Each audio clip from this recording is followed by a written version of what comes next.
Sir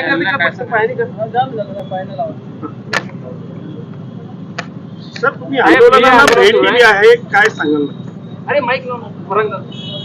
महाराष्ट्रामधल्या आदिवासींना एकत्र करण्याची प्रक्रिया ही सुरुवात झालेली आहे.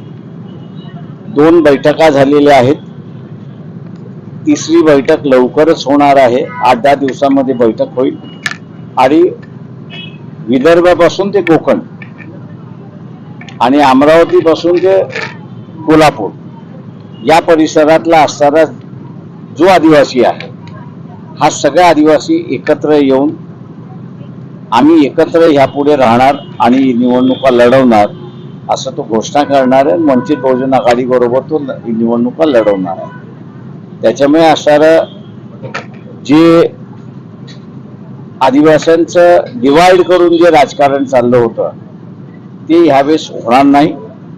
टीपी एरिया आणि ओटीपी एरिया हे इथले सगळे आदिवासी एकत्र येऊन आता इलेक्शन लढणार आहे आणि सामाजिक लढाई उभा करणार आहे असा त्यांचा मानस आहे. आणि त्या आणि ते मानस उभं करण्यामध्ये वंचित बहुजन आघाडीचा फार मोठा वाटा आहे, एवढं मी त्या ठिकाणी नमूद करतो. बाळासाहेब, एसटी कामगार देखील आंदोलन तुला दुसरा दिवस आहे. अनेक प्रवाशांचे हाल होत आहे. काही विद्यार्थ्यांच्या आज आरोग्य विभागाची परीक्षा आहेत, त्यांना परीक्षेला जाता नाही, तर काहींना वेळेवरती ऑफिसला देखील जाता नाही. असे या मागच्या वेळेस ज्यांना झालं होतं त्यावेळेस त्यांच्या पुढे आम्ही तोडगा मांडला होता की काय तुम्ही मागितलं पाहिजे.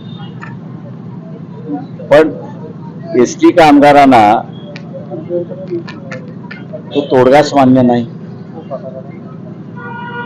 शिवशाही ह्या ज्या बसेस होत्या, मी त्यांना असं म्हटलं होतं हिम्मत दाखवा की शिवशाही ह्या ज्या बसेस उद्धव ठाकरेच्या कालावधीमध्ये चालविण्यासाठी गेल्या होत्या त्यावेळेस डिझेल जे आहे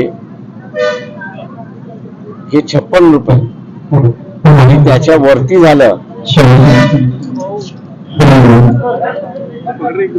तर एसटी महामंडळ भरेल असा जो करारनामा झाला. मी म्हटलं त्याच्या विरोधात तुम्ही असा आवाज उठवा.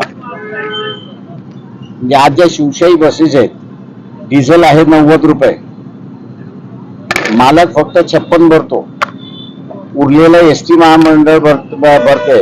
त्याचं बजेट किती आहे ते सांगा. आणि तिकीट जो आहे तो पूर्ण दर त्या मालकाला भेटतोय. कामगार आपल्या अधिकारासाठी एसटी महामंडळामध्ये चाललेलं करप्शन हे जर बाहेर काढत नसतील तर त्यांच्याच नोकऱ्यांवरती असताना गदा येणार. आजही माझी त्यांना ऑफर आहे की आम्ही सांगितलेलं चूक असेल तर मनात चूक आहे, आम्ही सांगितलेलं बरोबर असेल तर आंदोलन करताय, तुम्ही आरोप करा की हे तुम्ही करताय की न करताय. हा तुमचा एग्रीमेंट शिवशाही बसच्या मालकाबरोबर आहे की नाही आहे हे सांगा ना. बाळासाहेब, मुख्यमंत्र्यांसोबत बैठक होणार आहे आंदोलनकर्त्यांची, मुख्यमंत्र्यांना काही सांगणार आहे? मुख्यमंत्र्यांना आपण काय सांगणार आहोत?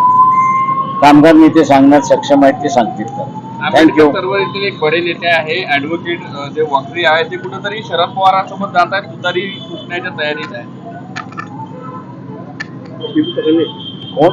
वक्रे. मी पहिल्यांदाच नाव ऐकतो. Thank you very much. जनगणने संदर्भात संघाने आपलं मत मांडले. जनगणना पण राष्ट्रीय असं बोललेलं आहे. मी असं म्हणेन की RSS सारखं खोटारडं संघटन दुसरं कुठलंच नाही आहे.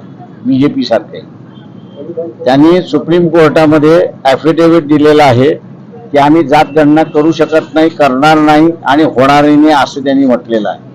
आणि आता जसं झारखंड, हरियाणा आणि महाराष्ट्राच्या निवडणुका आल्या तसं आता ओबीसीना भुलवण्यासाठी आणि जातगणना करण्यासाठी तयार आहोत. ते राजकारणासाठी वापरू नका, अमुक याच्यासाठी वापरू नका, हा जो पालुपत लावलेला आहे त्या खोटारड्या संघटनेने अजिबात बोलू नये. मोहन भागवत यांना असं आव्हान करतोय की तुम्ही तुमच्या पक्षाने दिलेलं ॲफिडेव्हिट हे मागे घेतलंय का हे पहिल्यांदा खुलासा करा.